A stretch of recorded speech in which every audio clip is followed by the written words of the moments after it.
So I am calling the meeting to order at 6:30. We have two very important members of the public, Max and Miles Becker, here. Thank you guys for coming. I'm going to waive the rules of procedure because they seem pretty content where they are. Are there additions to the menu agenda? Food is on my mind. I do not have any additions. Okay, are there changes? Yes, Okay, we want to put the library discussion, or has After the that already been warrants. done? After the warrants. No, After it the is not. warrants. maybe even after communications. Yep. They will be here. Towards the, we can adjust as you go. Yeah. The representatives will be here, they said at 7:15 or so. Okay. So the next item on the agenda is approval of the minutes of the regular meeting of April 22nd, 2019. Well, I was here and I so moved. Second, All in favor? aye. You two can also vote on We that. can, and actually I approve because I watched the meeting, so, aye. Thank you, we passed. General update from the Are highway? you abstaining? I'm abstaining, yes, because I did not see the meeting. I did read the minutes, they looked fine. Okay. I'm sorry. Please sign these. I'm sorry. Was it Sheila? Yeah, Point of highway order. general- Oh, yes. I spoke with Madam Dan. Chair, point Sir? of order. So it's only if you see the meeting? that No, you can actually, vote? we I could, but I'm just, learned I'm that we not, can. Okay, I just wanted to know. I that. personally am not comfortable since I wasn't at the meeting. Yes. Didn't So all you view have it. to do That's is just have a read personal- the minutes. That's you what don't I need thought. to be Yeah. at the meeting But- even or watch the meeting. Thank you, Becomes a personal I get it. flavor. So I spoke with Dan and the road crew. Dan was obviously not here today. And they've been primarily cleaning ditches and more ditches and more ditches. And, the grading of the roads has been continuing slowly as they begin to dry out. Ah, A number of roads have been done 2 or 3 times already. Others haven't been done at all just because it's been too wet. Dan did note there's still several wet areas around town, just to have residents be cautious as they're driving. And they've set a few culverts and unfortunately are continuing in the endless repairs. And last but not least on the that doesn't sound good. Endless repairs of equipment? Yes, of equipment, Mhm. which is primarily what you'll see with the warrant is for the general warrant this evening. And last but not least, on a positive note, the new 1-ton truck will be delivered this Wednesday. Great. Excellent, that's Yay. It's about what we expected. So last week on Wednesday, I went with the road crew up to the Vermont Municipal Highway Show, which is an annual show for road crew members and road crew foremen and. Who went? Someone went from the highway department, right? To that or no? Oh, yeah. Normally it's just, they're the only ones that go. However, Richard ended up having a personal matter he needed to take care of. And so Dan had already prepaid for the tickets to attend the event. And so he invited me to join the No, rest of that's the great. guys. So everyone else attended. I got you, everyone else attended. Yep. And so we went up there, got to meet quite a few of our vendors for things that Dan purchases, meet some road crews from other neighboring towns, and they had our fancy new truck on display as well. Awesome. So, Thank And you you. liked it? yes, the guys seemed very excited about it. So there seemed to be a few improvements over the previous model, and so they are quite happy. So, and while we were there, Dan convinced them to deliver it to us instead of having the guys go up and pick it up. Nice. So if you're spending $100,000 on a truck, I think they can deliver it. But that's it. Thank you. So I'm a little reluctant to embark on this next discussion without Dan, but we have talked with him, Peter and I, Gordon, about hiring a new road crew member. May I ask a question? is this information, Sharon? We don't have to make a decision tonight, do we? Well, I think we need to make a decision about the next, the process. Okay, So it would be, what kind of recruitment, for what position will we recruit? Mhm. Are we gonna try to do things internally, and then how to best make the job description fit the position that we want to recruit? So for the sake of review, you discussed 2 weeks ago the idea of hiring a new road crew member and decided to wait. Peter and I talked with Dan in March at the V-Trans finance meeting when they figure out the finances that we have so that we know how to qualify for emergency assistance. We talked to Dan about the fact that he's increasingly mentioning that he's thinking about retiring, no date, that Alan is definitely retiring, date to be determined, and that we may not have anybody on the current crew who is wanting to step up to advance to road crew foreman. So we need to be thinking about our short-term needs, which are train somebody while it's good weather so that when Alan decides to retire, we are ready to go if it's winter, you know. Secondly, we have a lot of projects to do this summer, which is a six-hand would do, a six-person would help. And third, do we want to look at somebody who is has the potential for assuming responsibility for the road crew in the next X number of years as a road crew foreman? So I would, that's sort of the discussion start point. I don't know what people want to say about that. Well, in regard, so there are two considerations on the table. One is training for the imminent, or the departure of Alan, so that needs to start before Alan departs. Right. And the other is someone who can take the position of foreman, Mm-hmm. right? But maybe those could be the same position, Right. right? So, I mean, we need to talk about, I think, what is the training regime, for instance? And we need someone to train. So I forgot to say one thing about training. We have normally been able to find people who have CDL license experience, and that is in fact a criteria on the job description. But if we were to look at somebody who is younger, without the requisite equipment and CDL background, and offer to somebody who's younger who has demonstrated a commitment to being in Guilford the long term, and I think we have a number of people like that in town. And I'm purposely not saying male, because maybe there's a female, I don't know, that we might consider some way of offering to train a novice over this period in the equipment and getting a CDL license in return for an X year commitment. If the person were to leave before that commitment was, the obligation was fulfilled, that would then require them to pay the training, the cost of training, repay the cost of training to the town.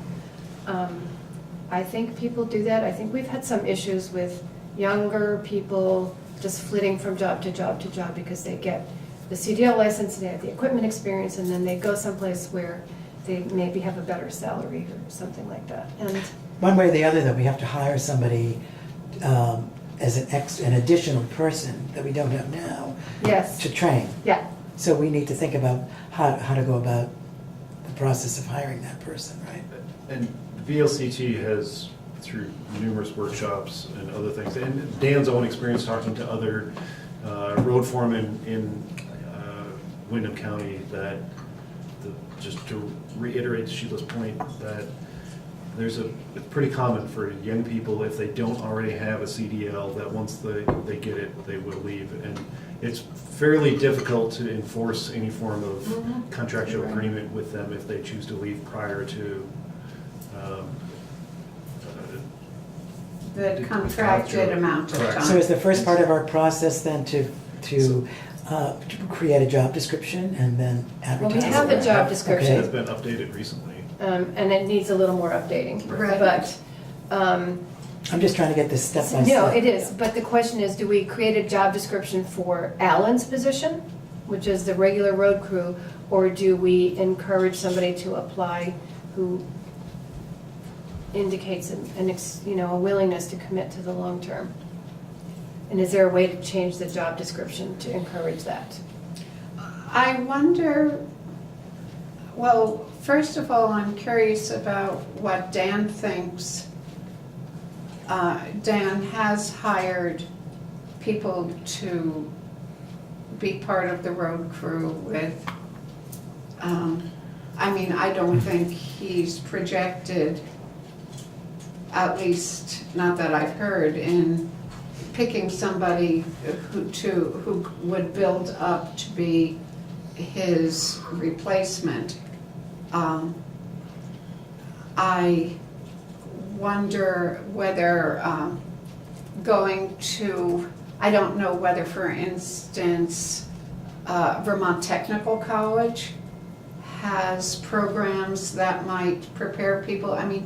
What kind of academic training does somebody need to do the road commissioner, road foreman job of the future?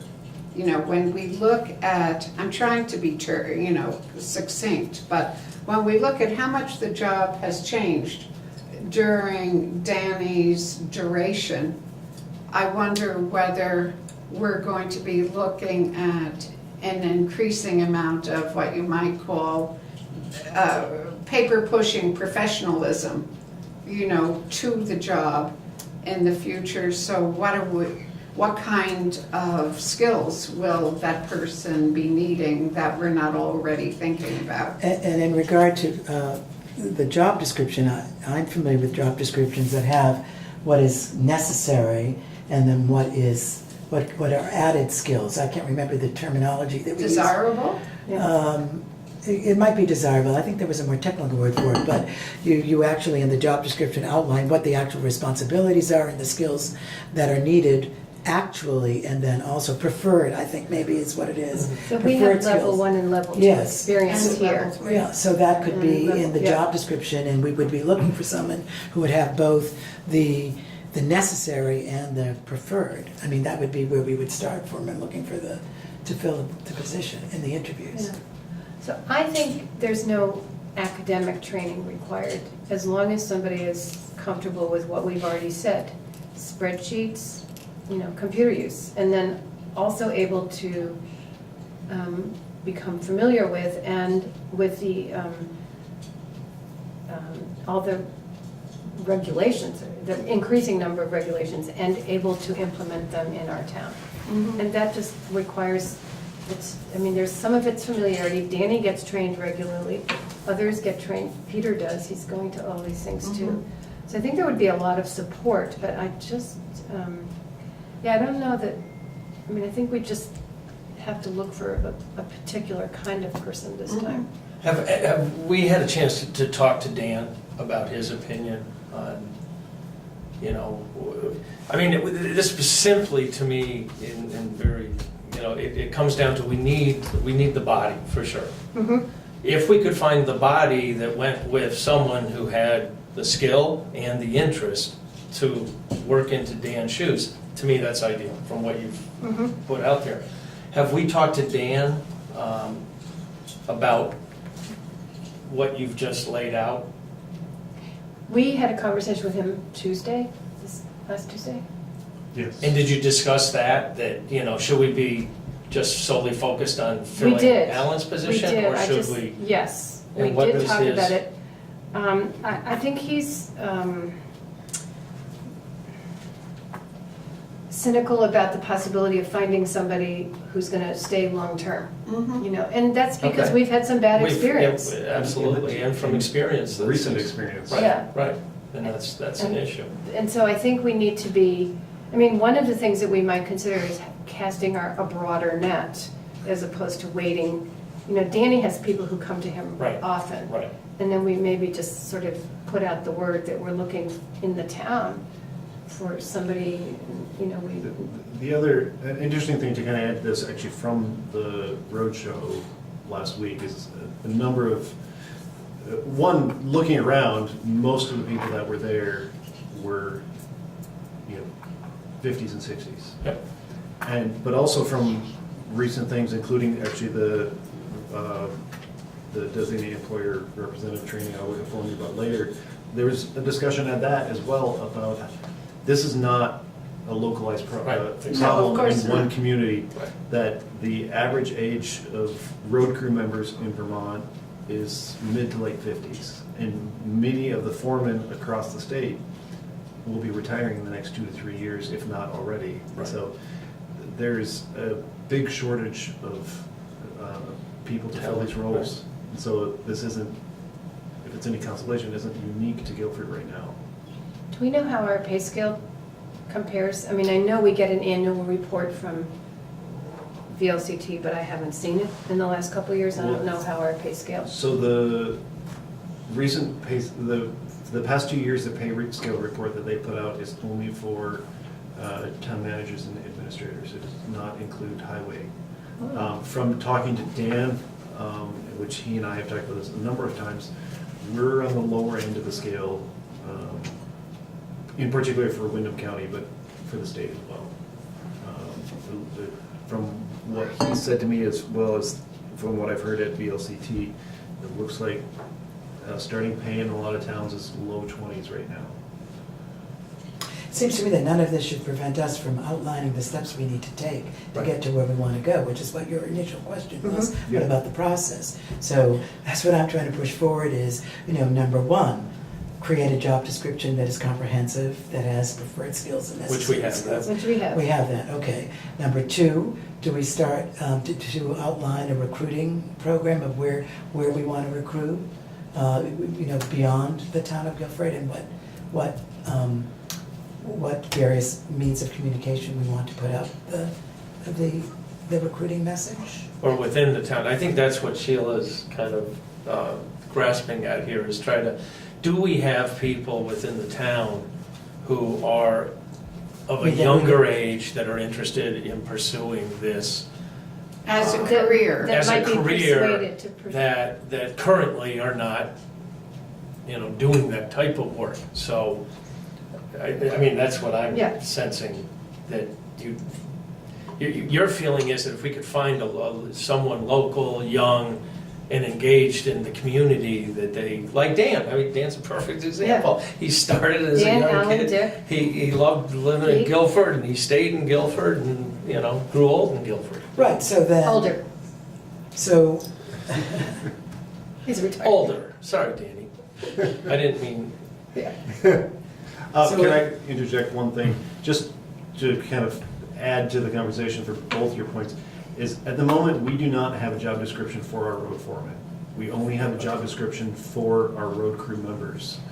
because- fair enough. That it's- but we want to, I thought we No, were we talking have about. assistant road foreman, so Yes. that's good. This position requires all the skills of level 2 as well as assisting the road foreman Fabulous. in a variety of administrative activities. And So, those are mostly. So you're suggesting that managerial.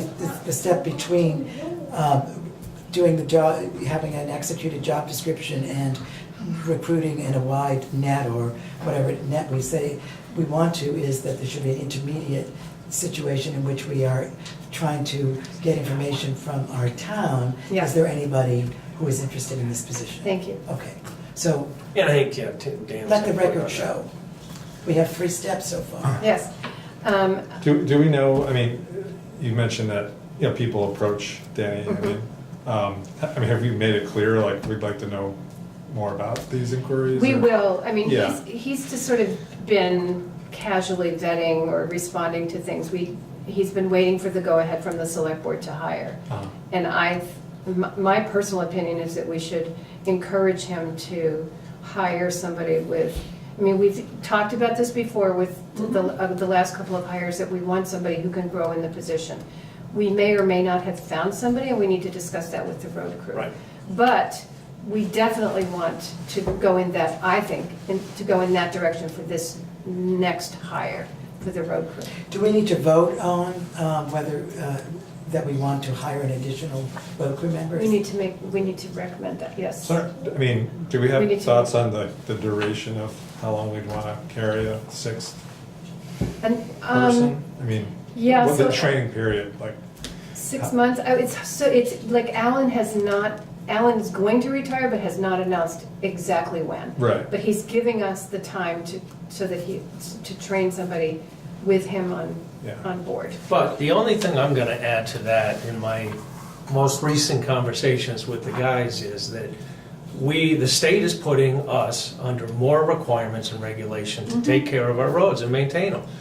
And everything that goes on with the road crew, and I'll be honest with you, I'm not convinced that 5 people Yeah. can do what is expected of, from our state, of what this town has to supply. So you're absolutely right, Michael. And I mean, I've digested this for, a month and a half or whatever it was since I had this conversation with Dan and the guys. But I'm not convinced that we're gonna, even if we brought someone in now, that we wouldn't end up with 6 people down the road. I don't know what Right. that is. Yeah, the well, 12 that's months, what- but I just know they are, from everything I heard from them, they are definitely at a point that is They're not max. getting their work done. May I answer my Exactly, and that's the Yes. other piece. Dan says a minimum of 6 months, preferably a year, so that that person can get experience Summer through all and 4 winter. seasons. Yes. From an experience standpoint, that's Mhm. what I heard too. So perhaps your question also relates to budget, which is, yes, we have enough money in the budget to hire for 6 people for a while. Yeah, But for fiscal year 2021, we would have to rethink whether it's a 5 Exactly. or a 6-person crew and refigure the budget that Right, way. and we have time to work that Yeah. out, but So I in feel like we're planning, going to go in incremental steps towards getting where we need to be in the long term. So I would entertain a motion to hire a 6-person, to start recruiting a 6-person for the road crew, with an eye towards hiring somebody who we anticipate will be available for the long run and interested in growing into a senior's position. So moved. Second. Thank you. Did you get all that? Nope, but I will get it from the video. the video. From BCTV. Thank you, Ian Keel. And I made a couple of edits in the job description, but in this discussion tonight, I think that there may be a couple more, so maybe we won't I don't think we should. finalize the that. job description Right. tonight, but I'll work with Peter I was on, gonna say, should we and work on Danny. that? And then And maybe, Danny, right? Yeah, And then- Jamie, that's, and you're gonna have a conversation with the road crew, Danny and the road crew, right, Gordon, about this whole process? and more specifically, outline what you would like me to make sure that I Well, cover. or we can do it together, I mean, yeah. I mean, okay. yes, I said I would, Yeah. once we kind of had a direction, that yes, I'm happy to sit down and Okay. talk to them again about it. Okay. So, I did just think, by the by, that looking at the highlighted portions of the summary of duties and responsibilities was very interesting to see that part about maintenance of Yeah. town facilities and buildings and light building and facility Who knew? maintenance. This was something. I know. Well, we might have stuck that in there in 2016 because we were worried about. 17. This was first done in 2016, Yes, I know, but that was one of the revisions that we made in 17. because we were worried about snow removal and stuff like that, but they're certainly not raking roofs or doing anything like that, they're cutting trees. So I think we need to Yeah, have a tweak it. discussion with Danny about that. So I added a second action point that I will discuss the updated description with Dan and get input. Yes, Good. thank you.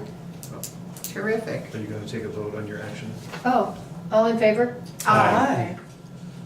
Okay. Designated employer representative training. Yes, so it's been now 3 weeks ago, I attended an updated refresher training by Passive. It's called Designated Employer Representative Training. For the past 2 years, I've been what's called the DER for Guilford. And I just had been notified that they were offering the training, and they highly recommended, if you hadn't taken it in 2 or more years, to do it again, because they've made some changes to it because of changes to federal law and DOT regulations. So federal regulations specify that all CDL drivers are obligated to participate in randomized drug and alcohol testing.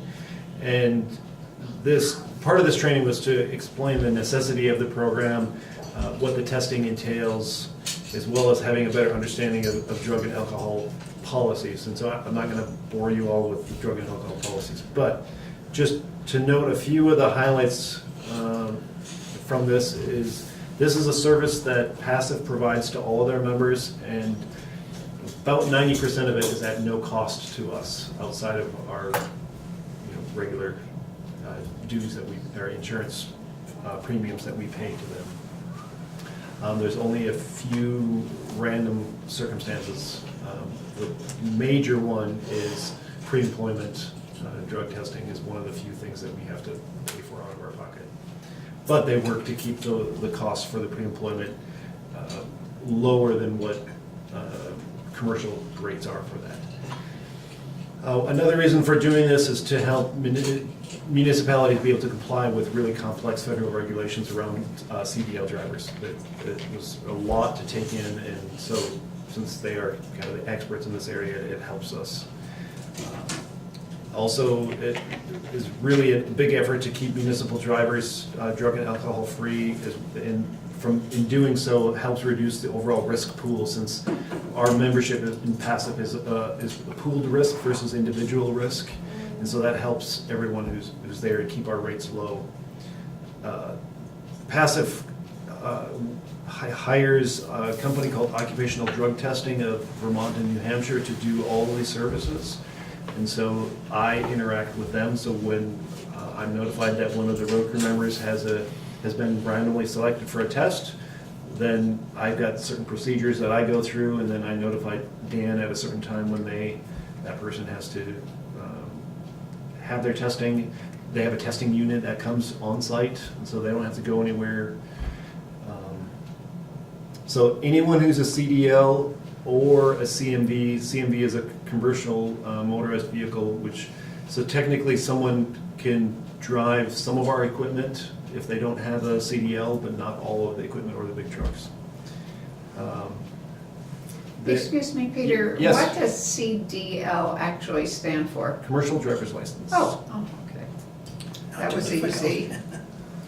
So one thing of note that has changed is the DER cannot be one of the individuals in the random selection pool. So that means that Dan, for example, he Right. cannot be the DER because he could get. So it's good you are. That's correct.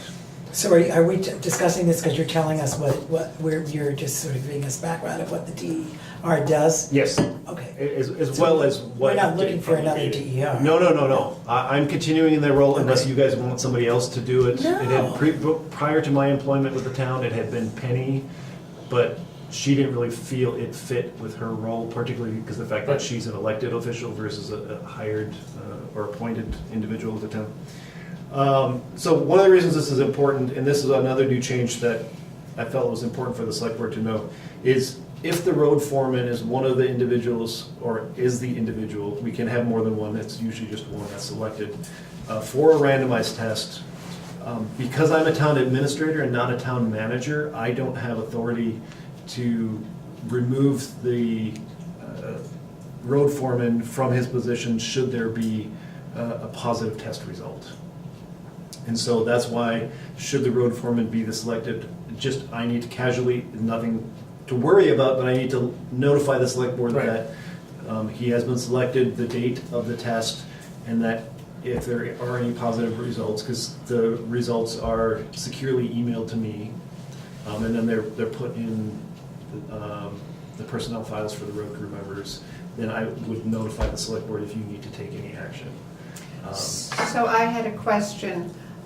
So drug screening is mandatory, alcohol screening is optional and up to the town. And so do we currently, We'll get to that, that's actually. that's later? And that's slightly different than the randomized selection. Okay, Because the randomized selection, there's a 10% chance they'll get selected for alcohol, and there's a 75% chance or something like that they will get selected for drugs. So they could get selected for alcohol in the random They can. as well. Yep. So the part of the question that she was just asking about relates to on-call or seasonal drivers. At the moment, we don't have any, but a lot of towns do have drivers, particularly for winter, for snow removal. And so if an on-call or a seasonal driver has not been on the town payroll within the past 2 months, they're required by law to have a pre-employment screening. Gotcha. And they cannot get in a town vehicle until they do. Until they do, okay. So even if, we have a snowstorm in the end of September and we need somebody to come in because one of the guys Right. is sick, we can't do it. Does Dan know that change? I don't know when he gets back at Because work that tomorrow. is very Yeah, that's- important to It communicate. is, I agree with Because that. we have Use talked about that. hiring Pete, Well, I think we've used calling it Pete in in or something. the past. Yeah. When there's been a And shortage. so and we if needed that's extra. something that Dan thinks is important, is to have somebody potentially Right, be then on we'd have to get them call, screened. we would have to get them Good, screened. okay. Frequently. Well, Well, so no, I- they have to do a pre-employment if it's been more than 2 months. Once they have the pre-employment, then they get entered into the randomized pool. Okay, And so then it'll be no different. So Then if you want to yeah. have somebody on Right. call all year round, they can. You can, even if it's, somebody that you aren't paying, but you may need, you can have them be part of the pool. So I think another thing that was really important to note, and I know this, the regulations changed, but I also know that this hasn't been done in my time with a couple of people that have been hired, is that a road crew member cannot be given a final job offer until after the following list of items have been completed. One is, which is a given, a full job application, a full CDL job application has been received. A pre-employment drug test has been completed and successfully passed. A minimum of 3 years of employment history has been verified, and a motor vehicle record check for all 50 states has been conducted. so And your this is- action here is to This is federal regulation, this is not state regulation. This amend is- the personnel policy accordingly. Yeah. We do have to amend the personnel policy. This should be, that should be promoted in a very obvious place, like on either the job the job Both. advertisement or something. And the but- job description. And the job Yeah, description. the so- application, the job description, and the personnel policy. So, yeah, these. Making it And they clear must have that, a- making it clear that it's federal regulation, It not the is. town of Guilford. federal- saying And this. it's not even state, it's Yeah, federal. The federal government must have a very good company they like to use to do all 50. Yeah. Right? Okay. So yeah, so that's an update. And just briefly, so separate from this is training for reasonable suspicion. We don't have anyone who's been trained in reasonable suspicion. So reasonable suspicion is someone comes to work and they smell of alcohol, or someone comes to work and has any number of symptoms, for any of the number of drugs. There's also very strict federal regulations as to what action can be taken and when it can be taken. And it can only be done by someone who's had training in reasonable suspicion. It cannot be that What person's. is it? It can only be done. Taking the action against that individual. Taking the action. For example, require them to have a drug or alcohol Uh-huh. test. The town needs to have at least one person who's trained in reasonable suspicion, preferably two. The reason for that is because Guilford has, in our circumstance, Guilford has a town administrator, which you all know, not a town manager. And so, preferably in our situation, you would need to have, for example, town administrator and a select board member, or just a select board member The reason passive recommends the town administrator and the select board member is to keep concurrency. In case, a select board member decides to step down and not be reelected, or if town administrator, happens to move on.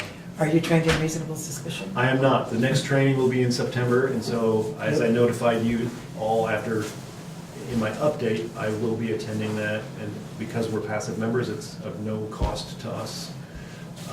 So also just wanted to recommend possibly one of you thinking about taking the training with me, because you are the only ones that have authority to take any action against,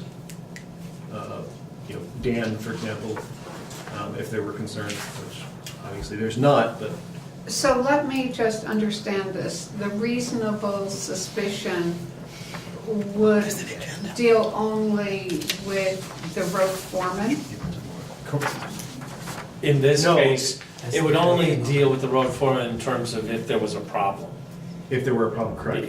Because Peter's the town administrator, he doesn't have authority over the road foreman, but the suspicion could go for anyone. But the suspicion has to be Suspicion is noticed on only the for CDL job. drivers. Okay, I meant the road. Sure. Okay. I mean, I don't want to take up a lot of time with this, but I'm a little confused about process because you say, hypothetically, somebody comes to work impaired, Correct. and then we wouldn't know if the person came to work impaired. It would have to be a report from somebody that would trigger the reasonable suspicion. That's Is correct. that what we're saying? So for example, one of our road crew members could be speaking to one of either their supervisor or one of their colleagues, and for example, they think that they smell alcohol on that person's breath. So then they need to contact one of the individuals who has been trained in reasonable suspicion. They can notify the supervisor if it's not the supervisor that they're suspecting, but that supervisor cannot take any action. It's only the person who's been I trained. think that makes a lot of sense, because otherwise it could be hell. You'd have people tattling and creating Correct. But rumors. if it's a resident.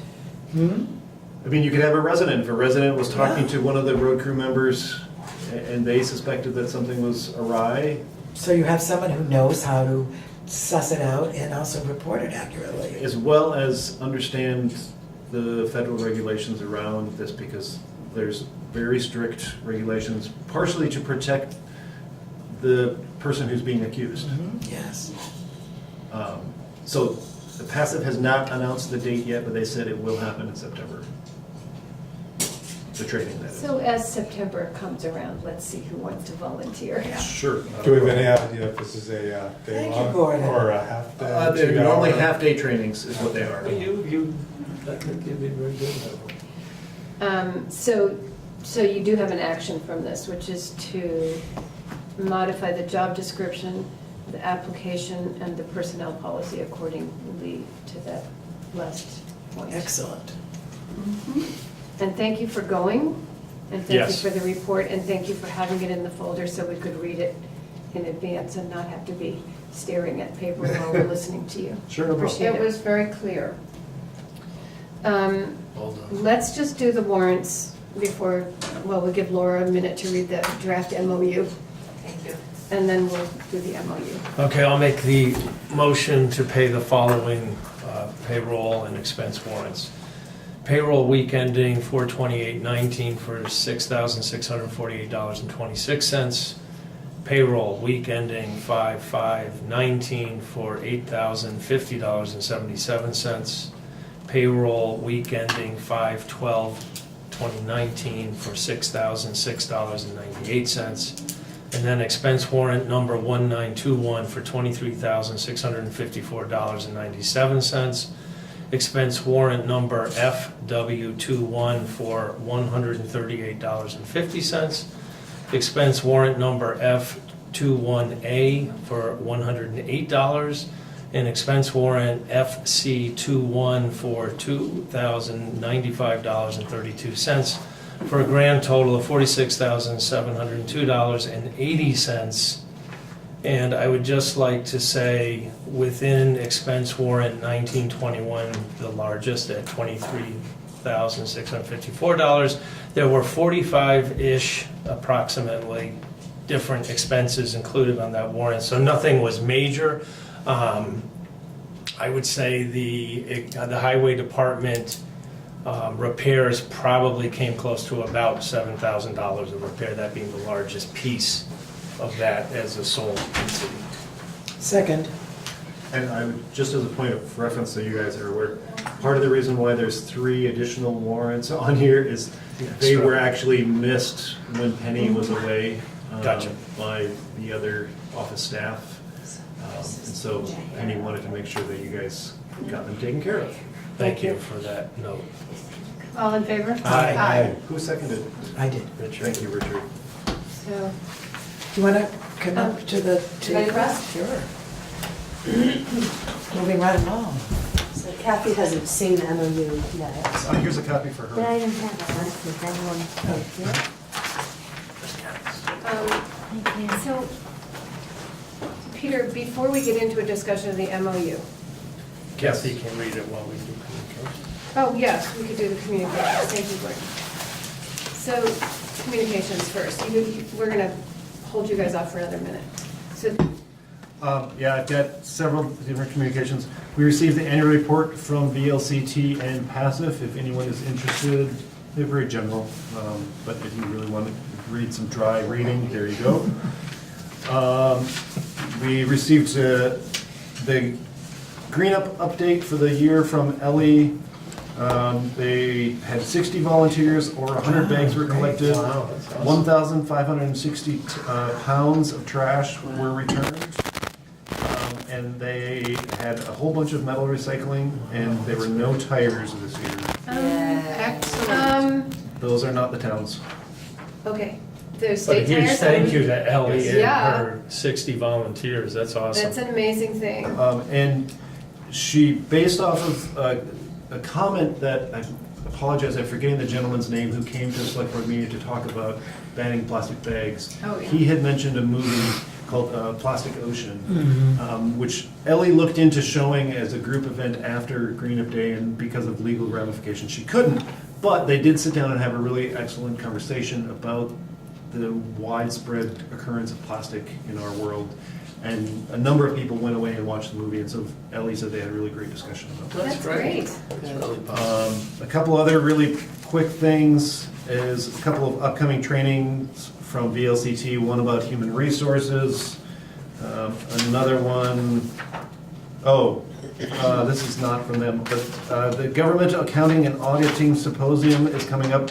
I have attended this, it's really well done. They made a few updates to it this year. We That's should on. attend municipal finance. So basically, anyone involved with municipal finance, so town administrator, town manager, select board, or town treasurer, or finance director if a town has one. That's on the 22nd of May, so that's coming up next week. And then we have the notification for the annual Vermont Emergency Management Conference in September, which I have attended for the past 2 years, and Is so. that? We can get one of those. We should think about potentially sending someone, I don't know if Yeah. our, Yeah, one of our we'll see. EMDs are available, or if I should attend again. And then last but not least, as you guys are aware, we've been having a situation with our well here. We've been having, ever since they replaced our pump with the construction last year, we've been having very, very strong smell of sulfur. And there can be any number of causes, so we had Gary Line come in and has been doing a few things for us. He shocked the well as our water heater. And that has temporarily helped the smell, but we still having really dark brown water. And so 2 weeks ago, he came in and took a water sample for testing for us. He did a few just quick tests while he was here and found that what he perceived as very high iron, which isn't the end of the world, but long-term can be problems for our pipes and water heater and other things. Other tests he couldn't do, so he sent over to Keene. In short, everything came out as positive except for two things. One is we have iron that's 7.5 times what the accepted rate is. And we have coliform bacteria was found, which is really interesting because he did a heavy-duty shocking of the Right, well. that's why, And the fact that coliform is showing up after the shocking, he thought was very odd. And so he came today and did another sample. And so he's wondering if the sample was either contaminated or something happened, because we should have had no coliform. Right. Is the proximity of the school an issue? Or from the? No, because their well is just right over here too. Yeah. What does shock the well mean? So Chlorox. they use chlorine tablets Oh, okay. and put chlorine tablets in the well, and All right. we have to let it sit for a minimum of Okay. 24 hours, and then we flush it out. Okay, They actually shock wells when they put new pumps in cases. Okay. That's So, what- which is partially surprising because they shocked it when they put the new Right. pump in. Right. So where are we on this? So they just sent off the sample today, so it's gonna be 2 to 3 business days before he gets the results. And I'll keep you abreast of what's going on. And so,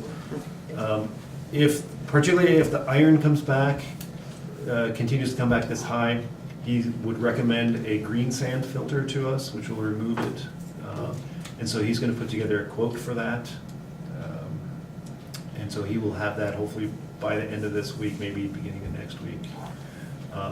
But he didn't have any recommendations because he's about the coliform. He wants to see Yeah, what's he going wants to on. understand that. Do you have any sense at the school whether they have extra iron in their water? I have no idea. I don't know when the last time the Because school they was are tested. close, and you're the water for you're talking about can't be that isolated, I wouldn't think, I but, would presume it's the same yeah, aquifer. aqua, thank you. So Anyway. Is it an older well, or was it just We have a drilled new for one. the upgrades? to the well itself is the original from when the original town office was built here in 1971. The pump that was in there was the original one, which is why it was removed. So they kept the original well, we just have a new well pump. The water level in there, Gary felt was fine. Right. Water pressure. Yeah, water pressure was fine. Well, keep us posted. Yeah. I will indeed. Do you have a water cooler in the meantime? I mean. We do, right? Actually, it was there, and we have for years. We have had for several years. It's in the corner right behind Ian. So there is one other communication, which is about the road safety Yes. audit. I'll leave that to you. We had a great meeting in Algiers Village on Thursday the 9th. Who's doing notes for that meeting, Michael? I am, yep, Okay. underway. And we announced at that meeting that there was another public meeting on the 20th, and that is not true. And I will put out a note on Front Porch Forum and Facebook. It is a meeting, sorry, need to remember to do this, for VTrans with the select board to receive input and information about concerns and hear from any necessary town employees. They said that they would entertain 1 or 2 residents if the residents have very compelling stories regarding safety. Laura, it occurred to me that you have very compelling stories Yes, maybe regarding we should do it in safety. Guilford Center. Yeah, we're doing it. Okay. There's You know, one in. There's gonna for be a Guilford safety Center. audit in Guilford Okay, Center I and just one in didn't read it. Algiers Village. Okay. But I did communicate with Michelle today about, maybe Michelle or Peter's gonna communicate Okay. with people about. Sounds good. It's Tuesday the 20th. At 10 a.m. Sorry, Monday the 20th at 10 here.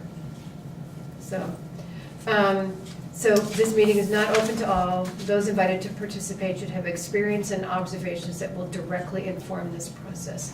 And then it's going to be at a brief meeting, VTrans staff will then do the road safety audit.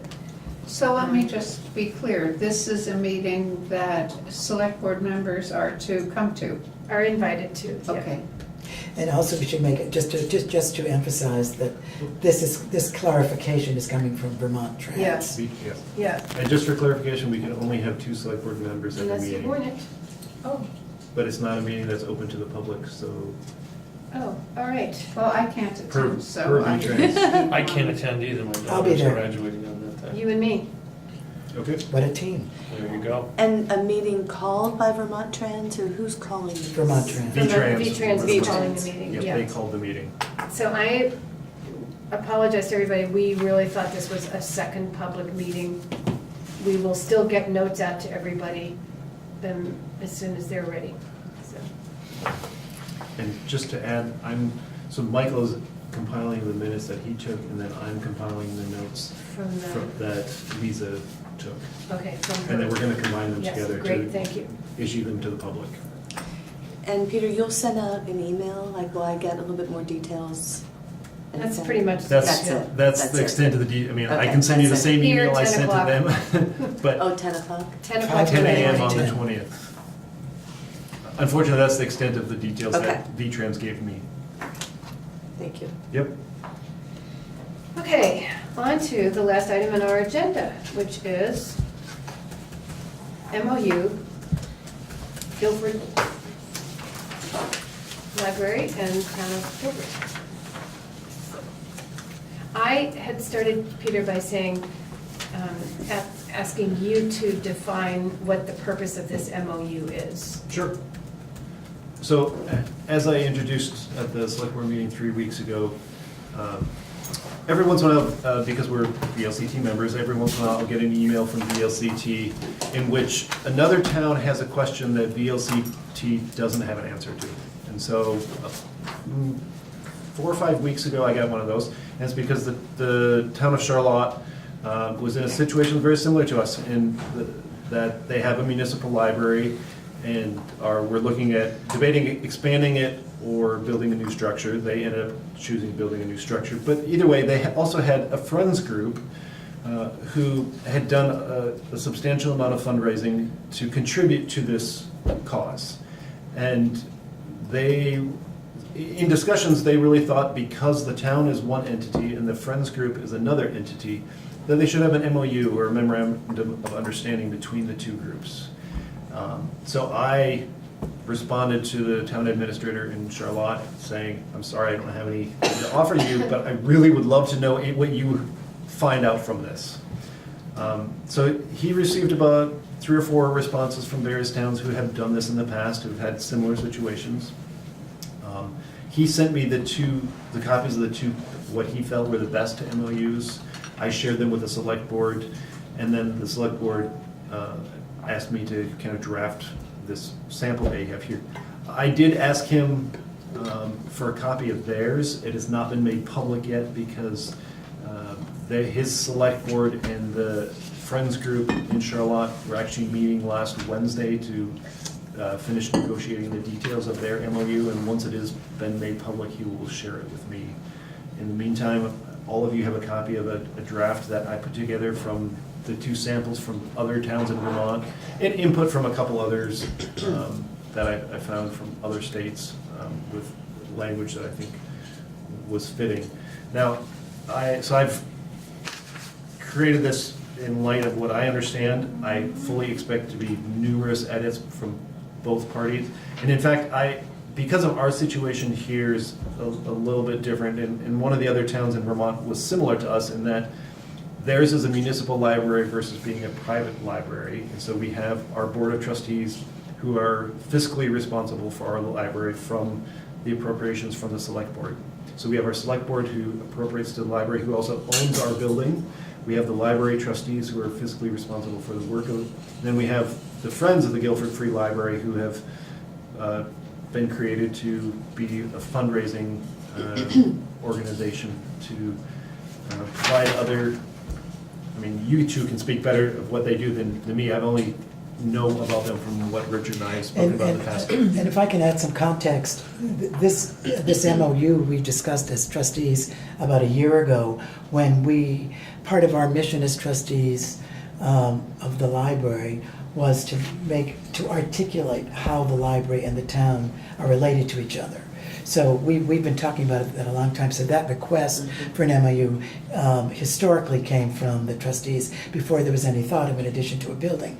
So if I may, can I just say about this MOU that I think what I would like to see in it is, whereas the Guilford Free Library is a department of the town, or language like that, that I'd like to see how we're a department of the town, we're in the library's in the town's budget, the Friends of the Library, whereas the Friends of the Guilford Library raise money for special projects for the library. That's the way I think that the MOU should start. The rest of it I'm fine with, except that we can't fill in the blanks now.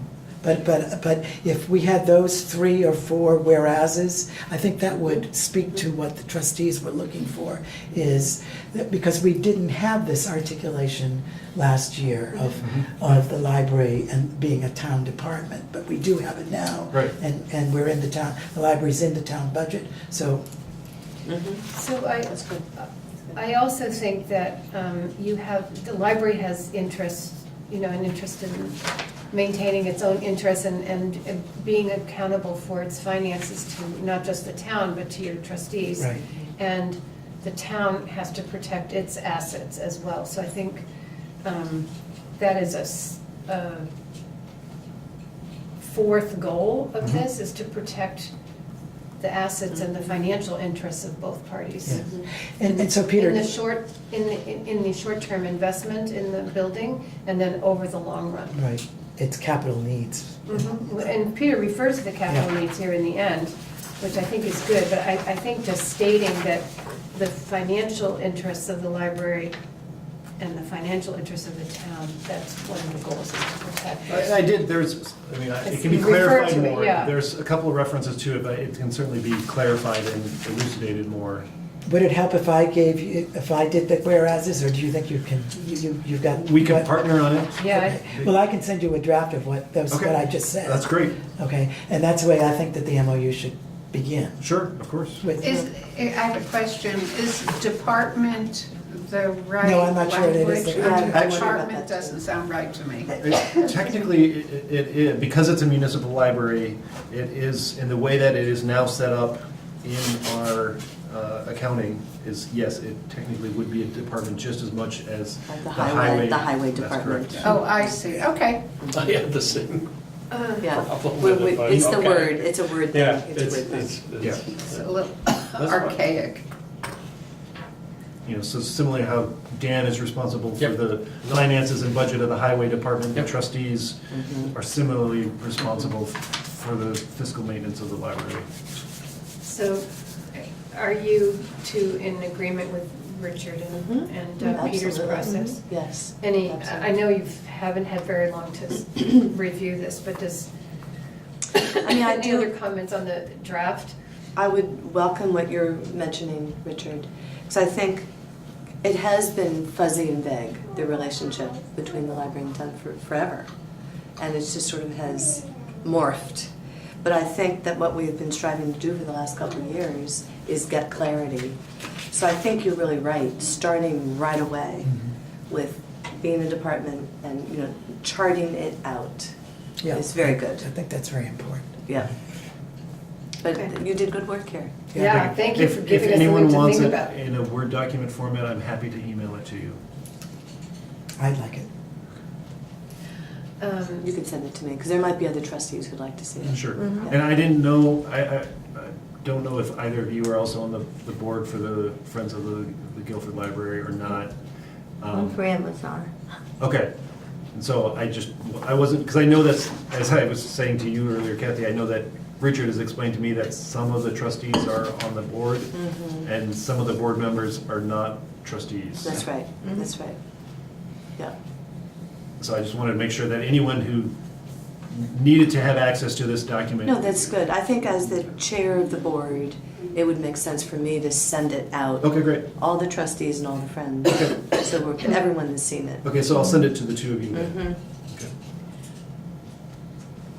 Okay. I know you made special effort to get here tonight, so is there anything more you want to say? This is before- good. No, I feel No. like you did some really great legwork. I love hearing how towns share their experiences and their knowledge or their questions. So towns are really learning from each other. I think that's fabulous. And all of the examples that I did learn about were all really positive between the town and the Nice. library. So 3 of the situations were similar to Guilford, in which the library was a municipal library, i.e. a department of the town. Yes. And then one circumstance was the library was a nonprofit organization that contracted with the town for those services. Thanks for coming. And Yes. this is one of the more, of the 3 memoranda of understanding that I've read so far. This one, even prior to its clarification, is the most readable. Yeah, I would agree. That was part of my intent, is I wanted regular people to be able to read it and Yeah. understand it. Well done. Peter, thank you so much for Achieved. getting that, Yes. getting something to Sure. work from. Really appreciate it, Yeah. because I know you had to. Is the listen to it. planning grant application like in process or it's been submitted? It's been submitted. It Couple was weeks ago. here on June 13th or something. Yeah, it was Oh, about that's when you 2 expect weeks to hear ago back. or 3 weeks ago it was submitted. So the earliest that we can potentially hear an answer, not likely, would be next week. They don't, like she just said, not likely till the beginning of June. Yeah. Madam Richard, Chair, I before, move no, for- excuse me, before you move to adjourn, I have a question too. 2 things. Kathy? My husband asked me, is this a legally binding document? Like a contract? I don't think memorandum of understanding are legal. They're documents. not enforceable in a court of law, no. Thank you. But That's the question. it's a formalized Agreement. agreement. Between parties. You know, to put it more colloquially, it's a formalized gentle person's handshake. Yeah. That's just outlined on paper. Yeah. Good. No. So- Number 2. Madam Chair, no. Kathy, you're clearly Richard is railroading you. We know his behavior. I know, right? Stop. He's always trying to do that before I finish telling my story. Oh, I want to hear your story. Any more? Okay, so what I would like to say is that our next meeting would be on Monday, the 27th, except that that is Memorial Day. So please note that it is Wednesday, the 29th at 6:30, not Monday. Richard, I'm going to take a breath, and you may now leap in. Madam Chair, I move to adjourn. Does anybody second? I will second that. Thank you, Michael. All in favor? Aye. Thank you, everybody. 7:32. 7